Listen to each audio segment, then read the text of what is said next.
El Banco Central hace política monetaria.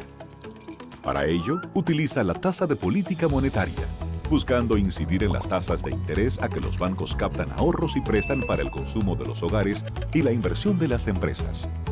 El objetivo de la política monetaria es mantener la inflación en torno a una meta definida por el Banco Central, logrando la estabilidad de precios y contribuyendo a crear las condiciones para un crecimiento económico sostenido.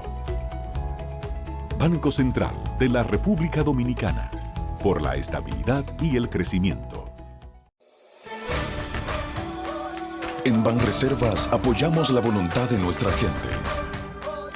Por eso celebramos 80 años escribiendo historias de crecimiento personal y profesional, mientras continuamos con nuestra gran labor de mejorar la vida de la gente, poniendo el corazón en cada momento. Banreservas, 80 años siendo el banco de todos los dominicanos.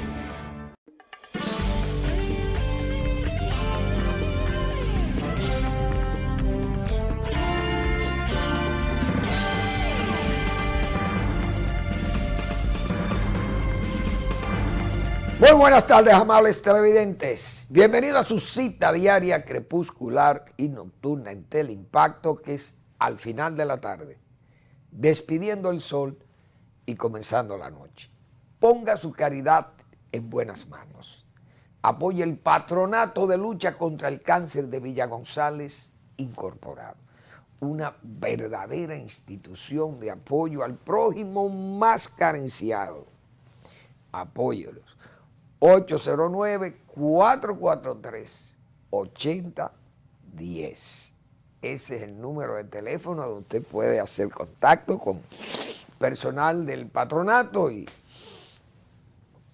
arrimar su caridad a esa causa tan justa, tan necesaria. También el Hogar Escuela Santo Domingo Sabio, otro lugar extraordinario para usted cumplir con esa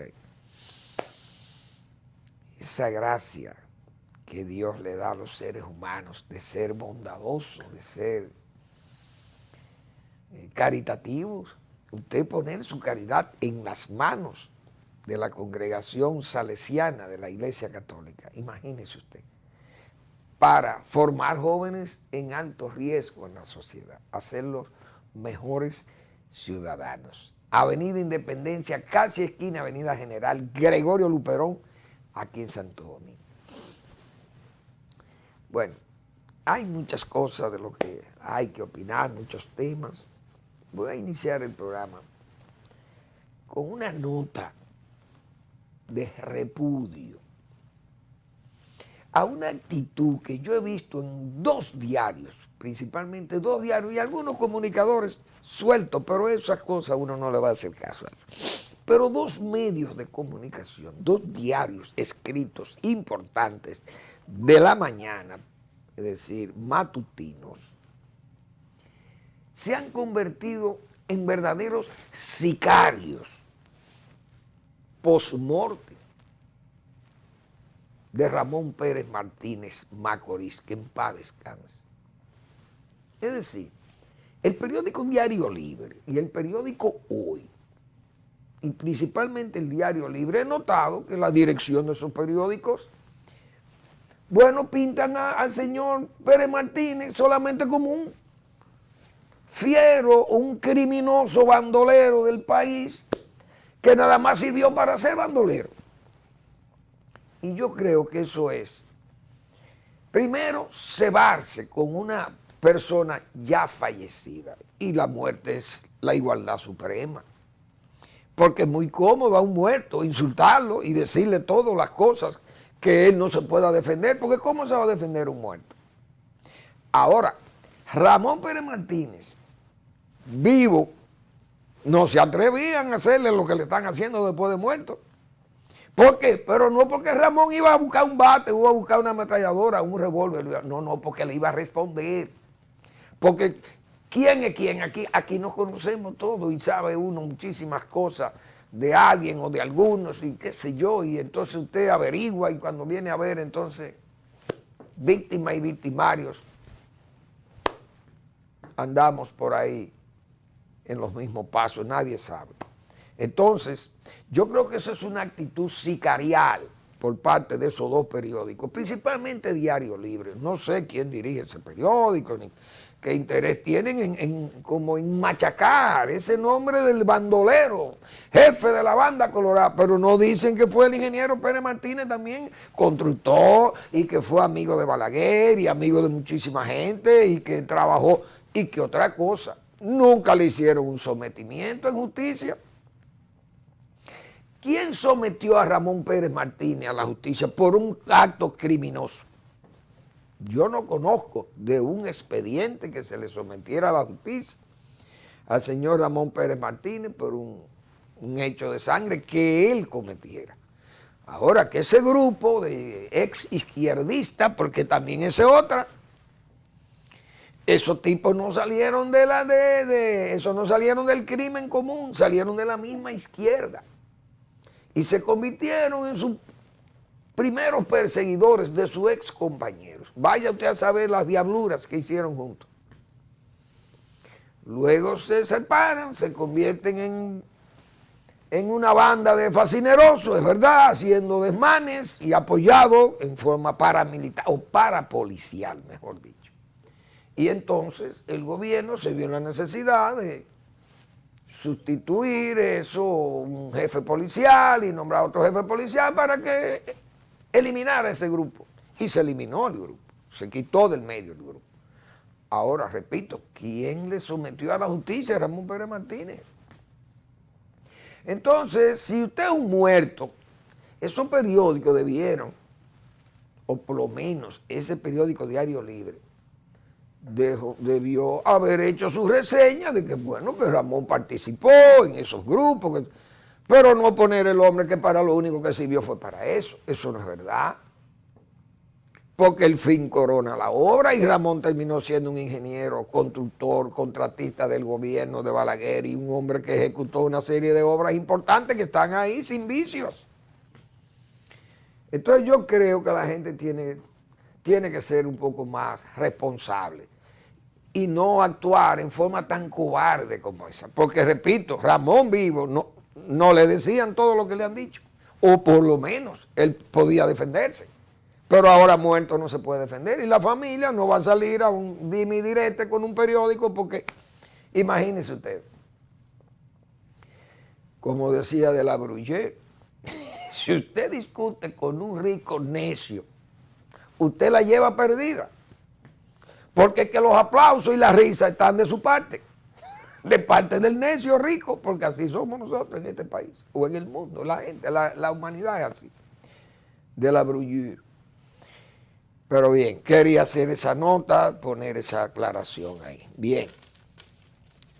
El presidente de la República, don Luis Abinader, ha ordenado auditorías para todas las instituciones del Estado. Uno no sabe, no he leído el decreto, no sé cuál es el alcance de esas auditorías, si solamente cubre el año en que él ha estado al frente del gobierno y sus funcionariado, o si se refiere a las gestiones anteriores, poniendo, me imagino, un horizonte para atrás, porque no van a llegar a 2000, por allá, 20 años para atrás, podría hacerse, pero no sé hasta dónde es el alcance de eso, o el horizonte de eso. Me extraña que pueda ser para determinar cuál fue la herencia del gobierno anterior, porque el gobierno no se ha tomado una molestia, si se le puede llamar molestia, porque vamos a llamarle también un deber de haber analizado la situación, haber analizado el manejo de los recursos públicos por parte del gobierno del señor Danilo Medina, que fíjense cómo estaba envalentonado, defendiendo su gestión, que vamos a hablar de eso, pero para no ir ligando las cosas. Entonces, esas auditorías que ha ordenado el presidente, vamos a ver si es para determinar cómo va el comportamiento de su gobierno o cómo se comportó el gobierno anterior, porque, señores, ¿cómo es posible que a este pueblo no se le informe lo que pasó Es decir, el gobierno de Luis Abinader llegó al poder y lo que ha hecho es cubrir con un manto, parar todo. Y si no fuera porque Miriam Germán es la directora o la Procuradora General de la República, vamos a admitir que eso han abierto esos procesos, esos pocos procesos judiciales que se le han abierto a algunas de las, o algunos de los desmanes financieros y comerciales que se le hicieron al Estado por vía de la prevaricación, por vía del tráfico de influencias y del nepotismo. Entonces, el gobierno de don Luis Abinader, ¿qué va a hacer si son auditorías, repito, del gobierno anterior? ¿Qué se va a hacer con ellas? Porque ahí tenemos, por ejemplo, la Secretaría Administrativa de la Presidencia o el Ministerio Administrativo fue solicitada una relación de las visitas sorpresas que el señor Medina, vamos a hablar más luego, no la citó dentro de sus grandes éxitos, se lo cayó en su pasadía de San Cristóbal ayer. Y esa auditoría de la visita sorpresa ha sido prácticamente negada por el señor Paliza, que es el presidente del PRM y es el administrativo de la presidencia. Es decir, el jefe que tiene detenido, parado, la información que necesita el Ministerio Público para auditar esas visitas sorpresas con más de 60.000 millones de pesos utilizados en forma dispendiosa o en forma manirrota, entregando millones a asociaciones fantasmas, que lo denunció. Yo recuerdo, el señor Corporán era director de IDECO, y desde que comenzó ese programa, él mismo dijo, advirtió al presidente de la República de que esas no eran asociaciones, ni federaciones, ni cooperativas reales, que eso eran cooperativas fantasmas. Pero aún así, Danilo Medina siguió repartiendo el dinero que no era de él, sino un dinero del Estado. Repartiéndolo en forma alegre y en forma discriminatoria también. Porque no a todo el mundo le daban el dinero. Entonces, no lo reclamó al principio para engañar al pueblo dominicano. Le decían que esas había que pagar y que ese dinero había que retornarlo a las arcas del Estado, al FEDA, para que le siguieran prestando a los demás. Cuando vino su intención reeleccionista, entonces se olvidaron de cobrar y comenzó a regalar más. Pero no le decía ni siquiera a la gente que tenían que pagar. Entonces, esa auditoría, yo quiero ver si es verdad que van a llegar ahí. También, ¿por qué no se ha auditado? Si tiene, el gobierno manda una auditoría, pero tiene en sus manos una querella de participación ciudadana, donde Danilo Medina y sus aláteres pagaron 1.400 millones de pesos al señor Joao Santana. Eso está documentado. Ahí está la querella de participación ciudadana, Santiago Somos Todos y la Fundación Masada, que se han quedado como si no fuera con ellos. Incluso, ahí están sus abogados de participación ciudadana y de la Fundación Masada, son contratados para recaudar dinero robado al Estado, dice un decreto del presidente de la República. Pero tienen esa querella y ellos mismos, esos contratados, tienen esa querella detenida, parada. Entonces, por eso es que me ha llamado la atención hasta dónde, cuál es el horizonte a dónde van a llegar esas auditorías, porque parece que no hay interés, por lo menos en auditar a Danilo Medina. Como si se cumpliera la palabra de Hipólito Mejía de que a los presidentes no se pueden auditar, por eso el hombre está tan envalentonado, retando al gobierno a que lo está haciendo muy mal. que ni siquiera se parece a su gobierno, que fue una cosa, fue una gestión excelente, cargada de la excelencia. Imagínense ustedes, un gobierno que si esas auditorías se le diera preferencia, todo el mundo sabe que está o que caería en estado de acusación total. El gobierno entero de Danilo Medina cae en acusación total. El comité político entero que no se atreven a salir a la calle salieron por San Cristóbal. Como quien dice, vámonos lejos de la capital, de donde están los medios, donde está qué sé yo, el poder. Vámonos ahí para que la luz del poder no llegue hasta nosotros por allá.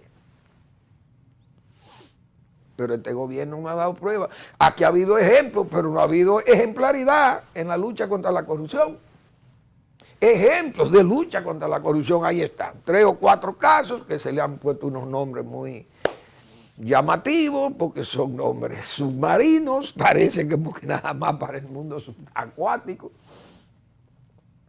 Pero esos son ejemplos, eso no es ejemplaridad de lucha contra la corrupción, porque todos estos vacíos que nosotros estamos diciendo están ahí, verdaderos lagos de tolerancia con los corruptos, y eso no es ejemplaridad contra la lucha, de lucha contra la corrupción, sino son ejemplos en un país tan necesitado de ejemplos como estamos nosotros, que precisamente con el nombramiento del nuevo director de la Policía Nacional, era la oportunidad, no para ensalzar como se está ahora, la reforma policial, ya comenzó, no ha comenzado, ni siquiera se ha iniciado, porque es una rutina de un cambio, de una dirección de la policía, de un señor civilón, como le llaman, o civilista, que no es un mal policía. Él es un buen policía, el sustituido. Lo único que en las condiciones que está esa Policía Nacional, no se puede ser un policía de academia. Tal vez, porque tiene que ser un policía entonces donde la voz áspera del que manda se haga sentir. No sabemos. Parece que ese es el criterio de nombrar a la persona que se ha nombrado ahí, que es un hombre que puede tener todas las buenas iniciativas para dirigir su policía, porque él se ha desarrollado en esa Policía Nacional. Pero ¿por dónde que debe comenzar la reforma? Pienso yo. La Policía Nacional, igual que las Fuerzas Armadas, no son auditables. Entonces, si se quiere iniciar una verdadera reforma policial, lo primero que hay que hacer es que los jefes policiales, los directores de la policía, pongan sus bienes, que le digan a este país cuál es su patrimonio. El general Ten tiene que decirnos a nosotros los dominicanos, para que uno tenga credibilidad en la policía y en la reforma tan preconizada o tan anunciada. ¿Cuál es el patrimonio de bienes del nuevo director de la policía? Vamos a saber cuál es el modus vivendi, el modus operandi de los jefes policiales, es decir, el director y el subdirector general de la policía, los 30 generales que hay ahí y los 643 coroneles. Todos tienen que ser auditados y poner sus bienes. Vamos a saber quién es quién, porque por eso es que la policía anda mal. Porque la policía se ha convertido en un centro de operaciones de ilícitos. Y las clases, sargentos, cabos, tenientes, ya no clases, sino eso serían, no sé cómo le llaman. Bueno, la oficialidad baja. Esa oficialidad baja, al ver esa oficialidad alta a niveles tan ricos, con un comportamiento que viven como verdaderos millonarios sin tener ingresos lícitos que lo permitan, entonces la Policía Nacional nunca va a saber. Usted le puede poner ahí, óigame, todos los niveles de calidad salarial para que supuestamente dejen de delinquir y van a seguir delinquiendo. Porque ese modelo, como está diseñado de que los generales de la policía son ricos y los coroneles son ricos. Yo conozco coroneles que tienen villas en los resorts. ¿Y cómo es posible que un coronel ganando 40 mil pesos puede tener una villa en un resort? Ah, que a la guardia y a la policía le regalan. No, no es así. Porque eso pueden alegar los demás. Todos los funcionarios pueden alegar lo mismo. Yo recuerdo en el gobierno de Leonel Fernández, 96-2000, un coronel que fue ascendido a general, jefe de yo no me acuerdo qué fue, no sé, la defensa civil, algo así. El joven entró a la guardia, yo no sé, lo nombraron jefe de la defensa civil. Y el hombre cuando terminó el cargo, tenía unos 4 o 5 camiones, volteos, qué sé yo. Y bueno, el hombre salió poderosamente rico. Pero él dijo que él no había cogido dinero, que le habían regalado y que a los guardias le regalaban. Esa fue la excusa. A los guardias le regalan. Ah, muy bien. Y a los políticos le regalan. Y a los presidentes, aquí hay presidentes que han exhibido bienes que son bienes inconmensurables, pero no por el número de bienes, sino el valor de los bienes. Y andan así sin chistar, lo dicen y lo exhiben. Y entonces, si hay una reforma verdaderamente en gestión o en evolución o en iniciativa, que ya se inició la reforma policial, vamos a comenzar por ahí. Porque si es así, el propio director de la policía, si ofrece una relación de bienes por encima de la capacidad de él tenerlo, ahí tiene que comenzar la reforma. Entonces hay que suspender al director, porque ¿cómo es posible que usted nombre director de una policía que está reformando a un hombre que los mismos que están a su lado son los primeros que van a denunciar que el hombre tal vez es súper rico, súper millonario? ¿Quién sabe? Entonces, bien predica quien bien vive. ¿Cómo se va a hacer una reforma policial si no se hace una evaluación del modus vivendi, el modus operandi de esta oficialidad, desde el director de la policía hasta los mayores tenientes y sargentos? Porque es que hay una escala, hay una escalera de corrupción en la policía, que eso lo sabe todo el mundo, porque que por ese modelo de vida. Yo recuerdo un coronel, el jefe del DICRIN, cuando era el DICRIN, yo creo que DICRIN, que se llamaba, el que era jefe del Departamento de Control de las Drogas y esas cosas en la policía. Cuando fue detenido ese señor por asunto de hacer ilícito con las drogas y los bienes adquiridos a los narcotraficantes, ese señor vivía en un apartamento cerca de mi casa incluso, que pagaba 75,000 pesos mensuales. Ustedes pueden creer que un coronel de la policía puede pagar 75,000 pesos mensuales por el alquiler de un apartamento. ¿Cómo es posible eso? Entonces, no podemos seguir santiguando esto o santificando estos capitales, estas fortunas en manos de policía y de militares que no la pueden explicar. Es que usted va a los resorts y usted pregunta, ¿y esa residencia? No, ni siquiera le dicen que es de un general de la policía o del ejército, qué sé yo, o de la Fuerza Aérea. No. Un coronel es el dueño de eso. En los resorts más caros. Y lo vimos el caso creo que fue del caso Coral, que se habló de la villa de las terrenas, de un militar de la Fuerza Aérea. ¿Y cómo es posible que estas cosas pasen en República Dominicana? Entonces, así no va a haber reforma nunca que funcione, pienso yo. Si le pueden llamar reforma a eso.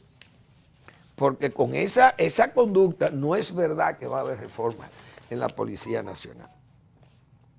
Entonces, yo creo que el presidente está obligado a aclarar esas cosas que nosotros hemos venido diciendo. Asimismo, en los consulados de Haití, que nosotros no hemos cansado de hablar de esto desde los gobiernos de Danilo Medina, que fue el escándalo mayor, porque en Puerto Príncipe nombró a un compadre de él, un amigo íntimo de Danilo Medina.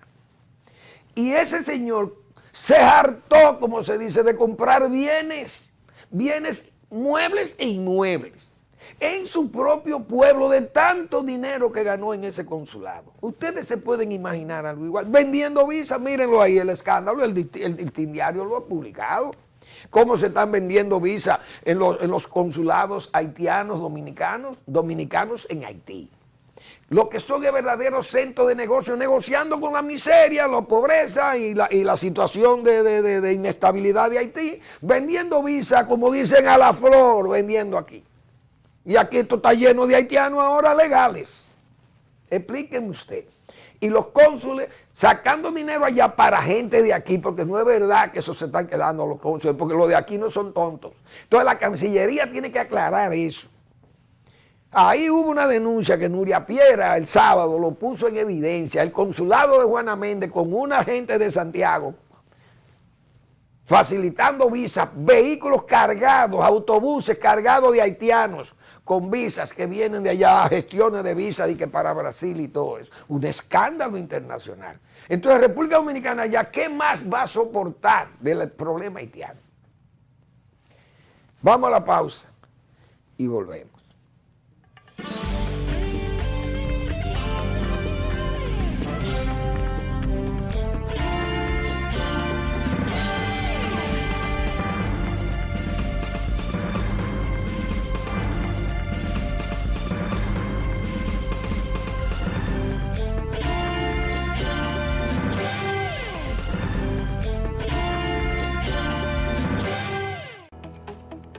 El Banco Central hace política monetaria.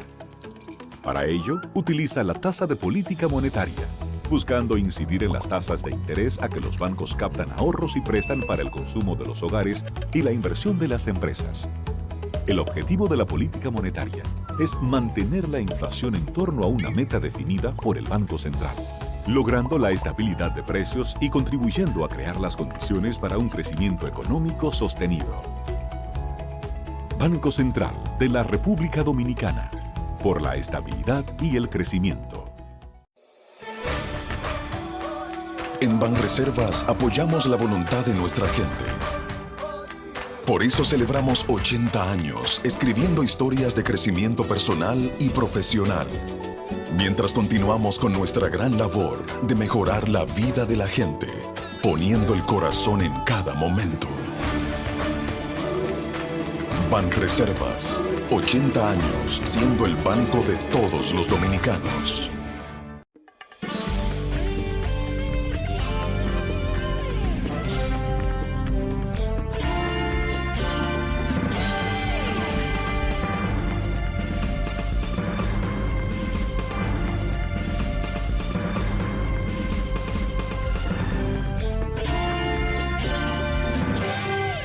Pero ahí está la ley de migración, don Guillermo.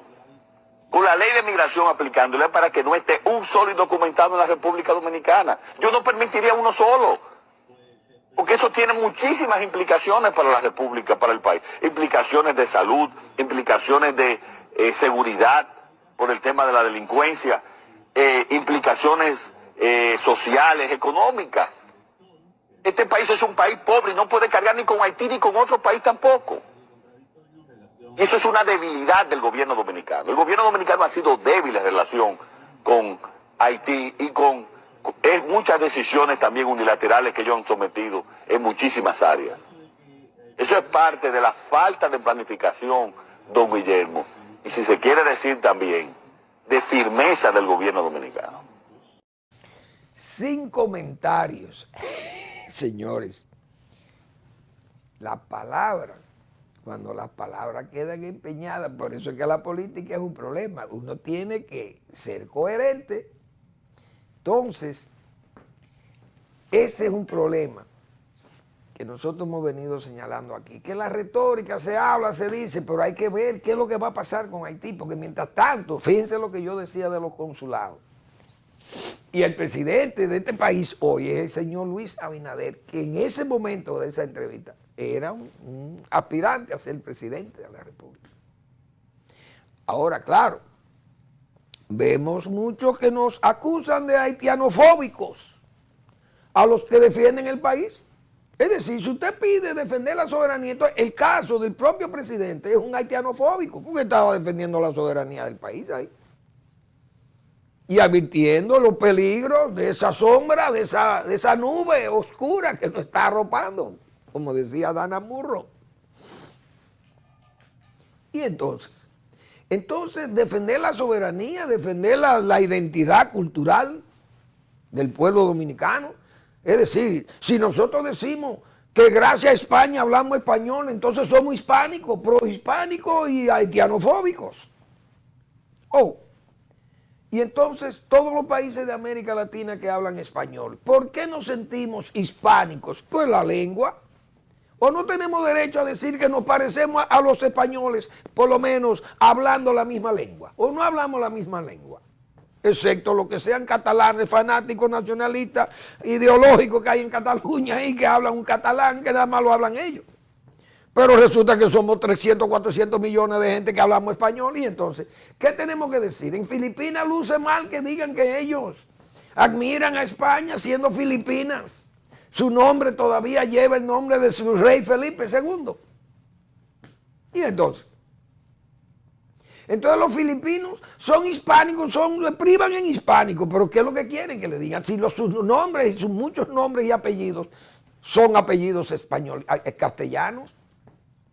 Y las Filipinas, ¿qué fueron las Filipinas? Fueron una posesión española por cientos de años. Entonces los filipinos no pueden decir que España es su raíz. Y entonces, no es su raíz porque no son asiáticos los españoles, pero su raíz cultural ha sido, vamos a decir, invadida, por el caso de que España esos terrenos los ocupó, los colonizó, no los colonizó, sino los ocupó y los conquistó, vamos a llamarle así, porque ya colonizados estaban de asiáticos. Entonces, nos llaman haitianofóbicos, como yo he dicho. Vigilad a quienes nos advierten de los peligros porque son peligrosos. Entonces, Haití, señores. En Haití hay todo un negocio con los visados y el presidente Abinader, que en ese discurso no es lo que ha lucido. Por eso yo hablo. Ejemplos hay, pero no hay ejemplaridad. Se dice de la verja, pero no hemos puesto un chele en la verja. Mientras tanto, 400 millones de pesos para cegar una cañada, tapar una cañada. ¿Usted sabe lo que es eso? No, presidente, vamos a reorientar la política haitiana del país. Invita a la repatriación, porque todos los países están repatriando. Los que le llegan igual a sí mismos que nos llegan a nosotros. ¿O cuál es la diferencia? Que le lleguen 14,000 a México y 200,000 a nosotros aquí. ¿Por qué nosotros no podemos repatriar? Pero es que entonces Naciones Unidas se niega a esas repatriaciones masivas. A nosotros nos condenan. Pero a Estados Unidos solo lo mencionan. Le mencionan eso para guardar las apariencias. El señor Guterres, secretario general de Naciones Unidas. Que a propósito de Haití, señores, Estados Unidos, uno no va a entender ese país. Es porque ese país no tiene asesores para América Latina y estos paisitos de por aquí. Estados Unidos se pone a discutir de que el caso haitiano en la ONU. ¿Para qué? Que la ONU va a ocupar 9 meses más o 6 meses más, se va a quedar en Haití. No, un año. Piden un año quedarse en Haití para estabilizar la infraestructura. En 15 años allí y no hicieron nada, peor. Dejaron Haití. Porque ahora Haití nunca se había visto en Haití lo que está pasando ahora. Ni siquiera con la caída de los Duvalier se ha visto el desorden que hay en Haití. Un caos. Miren que en Haití hubo mucho caos en tiempo de Aristide por los cambios de gobierno y es un relajo prácticamente. Pero esto ya es un desorden, eso es un desorden, es un desmadre lo que hay allí. Con temores de que aquí República Dominicana sea asaltada prácticamente por esas bandas que entren. Entonces el Ejército Nacional lo agarren incluso desprevenido y lleguen amados robando. Porque ahí el ejército de nosotros anda suelto. Todo el ejército de nosotros concentrado, ¿dónde está? En el interior profundo, en el Ceibo, en San Francisco de Macorís, en Nagua, como si viniera una invasión por el este. y teniendo nosotros aquella amenaza allí que yo he dicho, mudemos todo el ejército a las fronteras, que incluso económicamente mejoraría la frontera. Porque el ingreso militar entraría allí, se gasta dinero, los guardias trabajan mucho, también pueden trabajar la agricultura incluso, o la ganadería menor, o pueden poner negocios y atenderlo y qué sé yo, y darle vida a la frontera. Entonces, Estados Unidos se va por ONU. China, dice China, no queremos que dure un año, o Naciones Unidas dure 6 meses. ¿Qué busca China en Haití? Estados Unidos, tú tienes un mecanismo para dirigir eso, pero que los americanos parecen que andan locos. Entonces Biden, que es un hombre que parece como que no está bien parece de la diplomacia. Porque explíquenme, tú tienes un mecanismo regional que se llama la OEA, usa la OEA, invéntate una fuerza interamericana de paz, invéntate lo que tú quieras y entren ahí, disciplinen a Haití, porque resulta que Haití, señores, una banda retiene 17 misioneros americanos que vimos ahí, que hay 6 ya detenidos de los delincuentes. Ojalá le declaren la ley de fuga. Pero los americanos no hacen eso porque le cae el mundo entero. Pero lo hacen los haitianos y se calla todo el mundo. Por cierto, que en ese caso de Haití, si van por la OEA, Estados Unidos, repito, puede manejar la situación haitiana y no necesita que China intervenga en eso, ni Rusia, ni nadie tiene que intervenir en estos asuntos del Caribe. Porque como si si Estados Unidos fuera a intervenir en Corea del Norte. ¿Por qué la guerra de Corea se detuvo? Porque China, desde que sintió los tiros cerca de su frontera, inmediatamente invadió a Corea del Norte a darle apoyo a Corea del Norte, pero no era por Corea del Norte. Era porque Estados Unidos estaba muy cerca de las líneas de Mao. Y Mao no quería tener esa inseguridad en su vecina, porque Corea del Norte prácticamente estaba tomada por MacArthur. Entonces, esta área de influencia de Estados Unidos utiliza la OEA, un mecanismo de todos los países de América Latina. Mire, vamos a una fuerza de paz, vamos a resolver el problema haitiano. Porque Haití se está convirtiendo en una bomba atómica prácticamente para todo el mundo, o una bomba sucia, porque se va a regar por toda América Latina y nos va a crear problemas a todo el mundo. Vamos a disciplinarlo allá adentro, vamos a acorralarlo ahí, en ese corral, que ahí hay que disciplinarlo. Los cepos, vamos a hacerlo allí. Ahí está Haití, impertérrito, creándonos problemas nosotros, creándole problemas a todo el mundo. Y miren el discurso del presidente Abinader, pero ese discurso era en la oposición. Mantiene la misma actitud de ejemplaridad contra ese problema gravísimo del pueblo dominicano. Sin comentarios. Lo dejo ahí. Que cada quien haga juicio de lo que está pasando en la República Dominicana. Bueno, ay Dios mío, a los guardias les regalan todo. Cada vez que yo me acuerdo de esa expresión, es una expresión genial y es verdad. Ética gubernamental. Doña Milagro Ortiz Bosch es una dama respetable, de las doctoras del PRD, como yo llamo. Aquellas doctoras de la iglesia, los doctores de la iglesia católica. Agustín,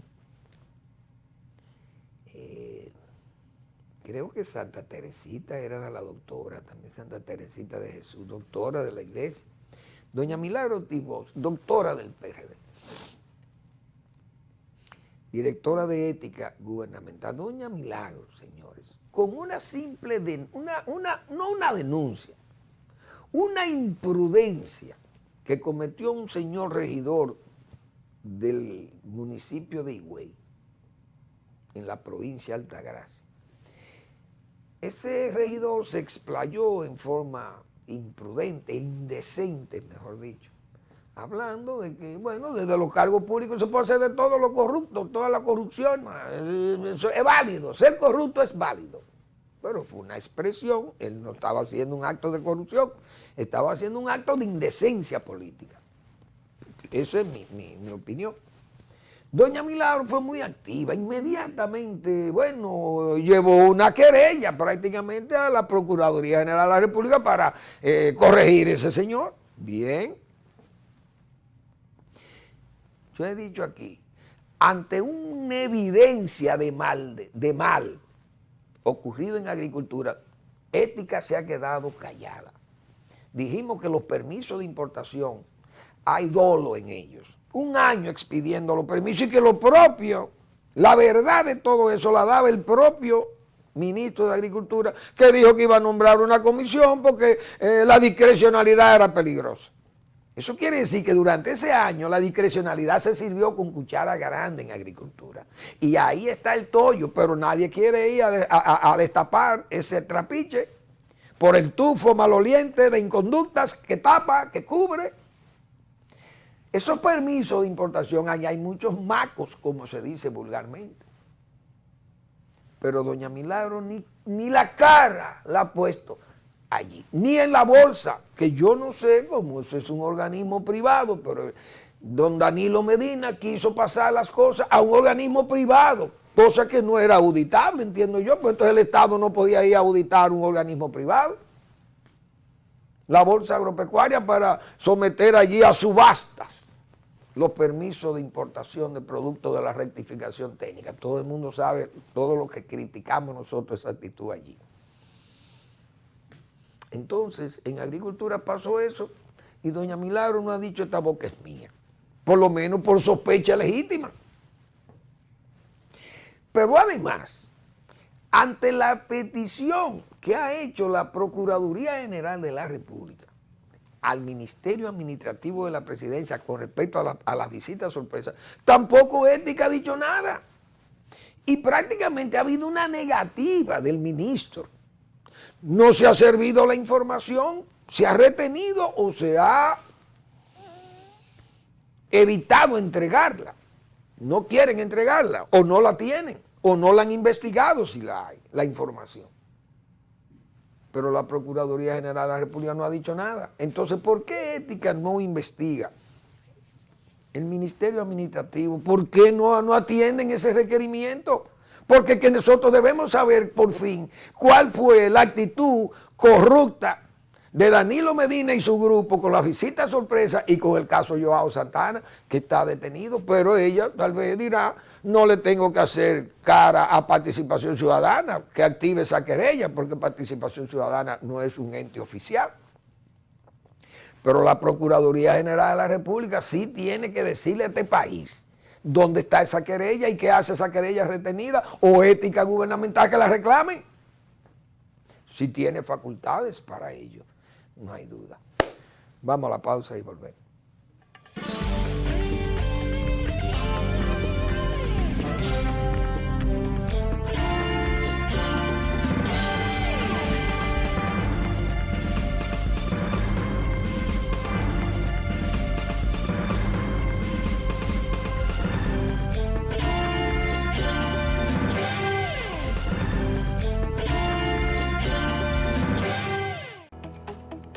El Banco Central hace política monetaria. Para ello, utiliza la tasa de política monetaria, buscando incidir en las tasas de interés a que los bancos captan ahorros y prestan para el consumo de los hogares y la inversión de las empresas. El objetivo de la política monetaria es mantener la inflación en torno a una meta definida por el Banco Central, logrando la estabilidad de precios y contribuyendo a crear las condiciones para un crecimiento económico sostenido. Banco Central de la República Dominicana, por la estabilidad y el crecimiento. En Banreservas apoyamos la voluntad de nuestra gente. Por eso celebramos 80 años escribiendo historias de crecimiento personal y profesional, mientras continuamos con nuestra gran labor de mejorar la vida de la gente, poniendo el corazón en cada momento. Banreservas, 80 años siendo el banco de todos los dominicanos.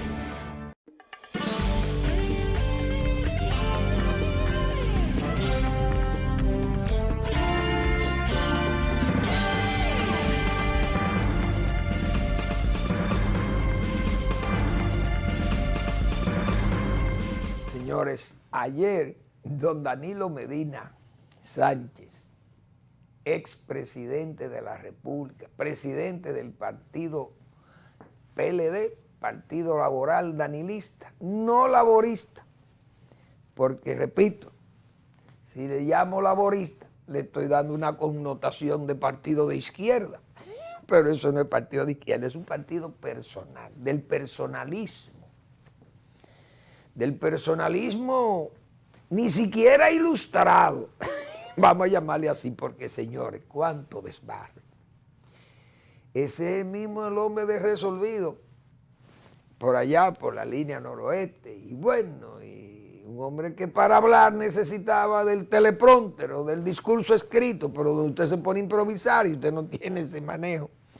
Pero el hombre, cuando le sueltan el discurso que tiene que ser bajo la espontaneidad o por la improvisación, viene el error. Y Danilo Medina ha dicho que su partido laboral, porque no era el PLD que andaba de parranda, el Partido Laboral Danilista andaba de parranda, que no estaba muerto, para justificar las juramentaciones de ayer, que yo leí un Twitter que a mí realmente me encantó. Alguien escribió que no era juramentando a nadie nuevo, sino juramentando a los que se quedaron, que por no decidirse ir, por no irse, se quedaron en el partido, y todos lo van a juramentar por su fidelidad, por su fidelísima militancia al Partido Laboral. Algo risible. Pero señores, para mí, esos fueron de esos haitianos que él legalizó como dominicanos. Eso es lo que están juramentando. Y van a seguir juramentando todos esos haitianos de la regularización y nacionalizados por miles, 55,000. Esos son nuevos dominicanos para el PLD de Danilo Medina. Entonces andan haciendo haciendo este aparataje, ahora han salido, que están vivos. No, los 55,000 haitianos que fueron declarados dominicanos mediante actos fraudulentos, traidores, total felonía al país. Su gobierno fue un gobierno traidor, pero no dice eso, eso no cita esos errores, y cita, bueno, todo lo que hizo su gobierno, ejemplar. El gobierno dominicano no ha dicho nada, desde luego, no sé, o no el gobierno, por tal vez el PRM responde, no sé si responderá, pero no sé. Un partido que está en estado de acusación total, o un gobierno que está en estado de acusación total, su gobierno de Danilo Medina, porque los ejemplos, señores, de toda esa avalancha de corrupción que hubo en su gobierno, y salir usted, bueno, que se defiendan. Él tal vez diga, bueno, el que tenga un acto contra mí, que me lleve a la justicia, y así tal vez activamos la querella a la que nos referimos. Pero esa defensa, una defensa militante, de que su gestión de gobierno ha sido la mejor de toda la historia. Él mismo lo digo una vez, que ningún gobierno de la historia nacional había hecho la gestión social que había hecho su gobierno. Como dije yo, un hombre que lo que ha hecho es derrochar un dineral sobre la base de llevar la deuda externa, tomar más de 30,000 millones de dólares. Y yo le reclamé una vez y lo escribí, digo, pero mérito tiene Balaguer aquí, que hizo una obra inconmensurable que está ahí, que se ve, no como la suya, pues esa se ve la de Balaguer, pero se ve y fue hecha con ahorro interno, sin deber dinero.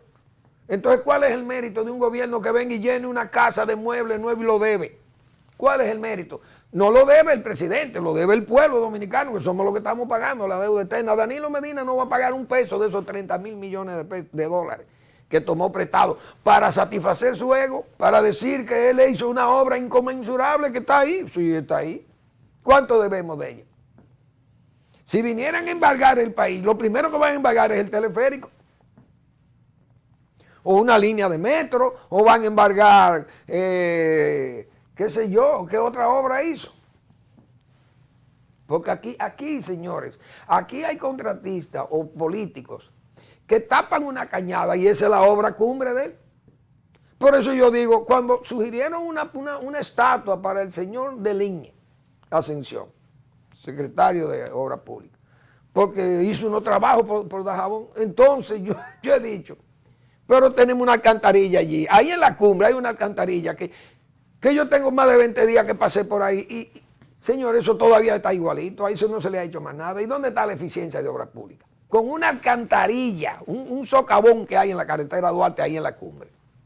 Y eso no lo han podido reparar.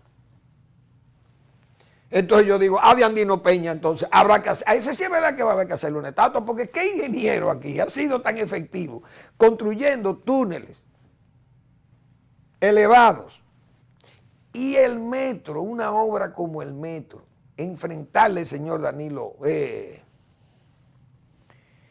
el señor, bueno, pasó el nombre ahí. Ese señor fue ministro de Obra Pública. Y hay que ver la obra que está ahí hecha. Y entonces, ¿qué va a hacer? ¿Qué va a pasar con ese caballero? Con el ingeniero Andino Peña. ¿Qué va a pasar? Entonces, una estatua gigante habría que hacerle entonces. Porque ese sí demostró lo que es trabajar con obras importantes al frente de ella. Pero él al frente de ella, no diga que él la está haciendo de brea, no, es él. Y entonces de línea está parado allí, como digo yo, ahí en la cumbre. ¿Qué es lo que es? ¿Cuál es el problema? Pavimentando carretera, bien. Entonces Danilo Medina, lo mismo. Puso allí un ministro, entonces que los programas que se iniciaron gastando dinero a manirroto, con una compañía militar allí más grande que la primera brigada del ejército. Más grande tenía obra pública ahí. Un cuartel general, imagínense ustedes. Pero era un beneficiado del régimen, es su penco, como le llamaron. Ridículo oír y ver ese discurso de Danilo Medina sobre la parranda del PLD. Claro que tuvieron de parranda, porque imagínense, el gobierno ha dado ejemplo, este gobierno ha dado ejemplaridad. Ha dado algunos ejemplos, pero no ha habido ejemplaridad de lucha contra la corrupción, que el primero que debió estar en justicia fue del propio Danilo Medina, explicando esos 1.400 millones de pesos y esa visita sorpresa, un gasto en forma manirrota. Eso es lo que había que discutir. Bueno, yo quería con el tiempo, pero el tiempo se me ha limitado. Yo quería leer o referirme en esos 2 minutos al juez de Berlín. Todos los abogados saben lo que es el juez de Berlín. ¿A qué se refiere esa leyenda del juez de Berlín? Me imagino yo que a todos los estudiantes de Derecho le leen eso. Y los jueces, esas 3 juezas que fallaron contra Rondón, porque contra Rondón, digo yo, pues a Rondón ya le habían fallado los americanos por la ley Marlinsky, había que condenarlo aquí obligado, sin pruebas, condénenlo. Digo yo, una alegación norteamericana tal vez. O el fallo agrede para que lo suelten en apelación, decía yo. Pero leyendo el juez de Berlín, los jueces tienen que ser como le pasó a ese juez de Berlín. Federico II, el grande, que debe estar, yo debo tener una foto de Federico II por ahí. Federico, el rey de Prusia, señor. Eso era un verdadero jefe en su época, ese señor que está ahí. Y él, en su palacio de Sanssouci, había un molino que afeaba el palacio. Y él le envió a su edecán y le dijo, mira, ve, dímele al dueño, al campesino dueño de ese molino, que yo le voy a pagar el doble de lo que vale el molino, para que lo voy a demoler, porque me afea el palacio de Sanssouci. Y el hombre se negó. El campesino dijo que él no lo vendía. El edecán llega donde Federico II, Federico, rey, su majestad. El hombre se niega, dice que no. Pues déjame yo ir allá. Entonces don Federico II, el grande, va a donde el hombre, donde el campesino. Y le ha dicho, mire, me han dicho que usted se ha resistido a venderme el molino, que me afea la propiedad y que lo...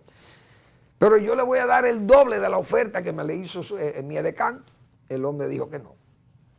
Federico II le dijo, mire, yo me voy a retirar y le voy a dar toda la tarde y la noche. Pero mañana por la mañana yo voy a mandar a demoler, voy a dar un decreto de expropiación y voy a mandar a demoler ese molino suyo.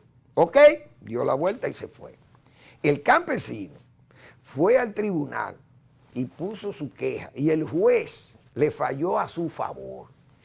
Y llegó en la nochecita, pidió audiencia y lo recibió Federico II. Ya pensando que el hombre ya estaba convencido de la oferta. Y le ha llevado esa decisión del juez. Federico II comienza a leer delante de sus acláteres ahí el fallo del juez. Y la gente estaba temblorosa porque dijeron, este hombre cuando termine de leer esto va a mandar a degollar a este caballero.